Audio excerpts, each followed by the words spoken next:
I've been diving into Warhammer Vermintide 2 for the past few months, and it's insane how good this game is. This game was released in 2018, and I'm genuinely impressed with how much it's developed. Even though we're in 2024, Fatshark is still updating the game, and the people who play it are downright devoted. We're basically a cult. I'm Jefficus, and I love Warhammer video games. Unfortunately, the majority of the games that use the Warhammer IP are terrible, but Fatshark has managed to absolutely nail it with Vermintide 2. In 2024, when you boot up Vermintide 2, the game immediately lets you know what it's all about. The game has two primary game modes with a third in the works: Adventure, Chaos Wastes, and Versus. Each game mode presents a unique experience that is going to appeal to different kinds of players, but the different ways to play the game all synergize really well with one another. For example, an update to Adventure mode that releases new enemy types or maps is also an update to the other facets of the game. Likewise, getting good at something like Chaos Waste is going to set you up for success in Versus because you're used to playing the game in a different meta from what is typical in, let's say, Adventure mode.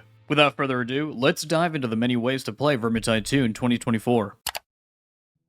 Adventure is the foundation of the game. This is where you'll be introduced to all the elements that the game has to offer. Its brutal combat, expansive playstyle variety, amazing setting, surreal atmosphere, and its fantastic sound design. The entire content loop of Adventure mode involves leveling up your characters, gearing them out, and getting good at the game so that you can conquer Cataclysm difficulty. It starts you off nice and easy, giving you a chance to get used to how the game plays before it cranks up the difficulty.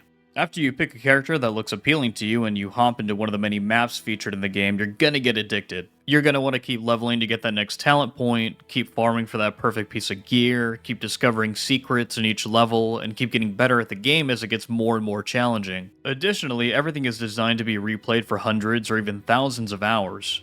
Depending on your priorities, you'll be encouraged to level up new characters to experience a different playstyle, learn new lore through different dialogue, or even just grow your understanding of the game's mechanics. By the time you reach Cataclysm, you'll be well equipped to deal with the hordes of rats and heretics that the challenging difficulty is going to throw at you. But everything good comes to an end, and in Vermintide 2, once you've beaten every map on Cataclysm and you've gotten decked out in veteran rarity gear, then what's next? Well, although Fatshark releases content at the pace of a racing turtle, Vermintide 2 is technically a live service game. If you're a returning player who hasn't played the game in a long time, then you could expect to come back to a variety of new maps and even some new enemy types. A couple of years ago, the game featured a decent variety of biomes, but Fatshark has dialed up their environmental diversity tremendously. Nowadays, hordes of rats and Northmen can be found in the snowy-covered peaks of Dwarven lands, dark and abandoned castles, and even back in Ubersreich, the setting of the original Vermintide game. Since the game launched, it's also introduced Beastmen as a whole new suite of enemies that fall under Chaos and a beefy Chaos Warrior with a shield.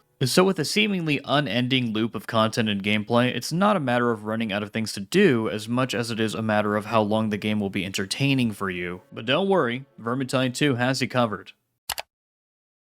Welcome to the Chaos Wastes, a roguelike game mode that pushes your skill and gameplay knowledge to the absolute limits. Each expedition into the Chaos Wastes starts you off with basic gear and pits you up against random, unique modifiers that change the nature of each map. That's right, all the gear that you worked so hard to obtain in Adventure mode is pointless here. You don't bring any of your veteran items that have perfectly rolled properties or traits into this game mode. RNG is the name of the game, as each decision you make to empower your character is going to come with some variance of randomness. Want to upgrade your weapon? Sure, you can do that, but here are some random properties and traits. Want a boon that's going to empower your character? Absolutely, here you go. I hope you enjoy not moving.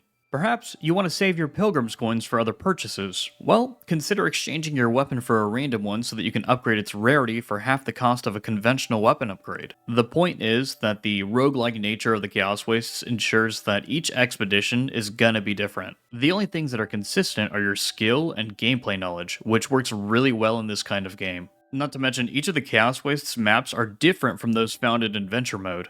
Players who are more story or exploration focused are still going to want to play Chaos Waste to experience the variety of stages that it has to offer. Lost cities, cursed fortresses, wizards' towers, volcanoes, and several arenas torn asunder by the winds of magic all await exploration. But let's just say that you've played so much of Vermintide that you've experienced every possible combination of random factors that the Chaos Waste has to offer, of which more has been confirmed to be coming. Well, have you ever just tried, killing people?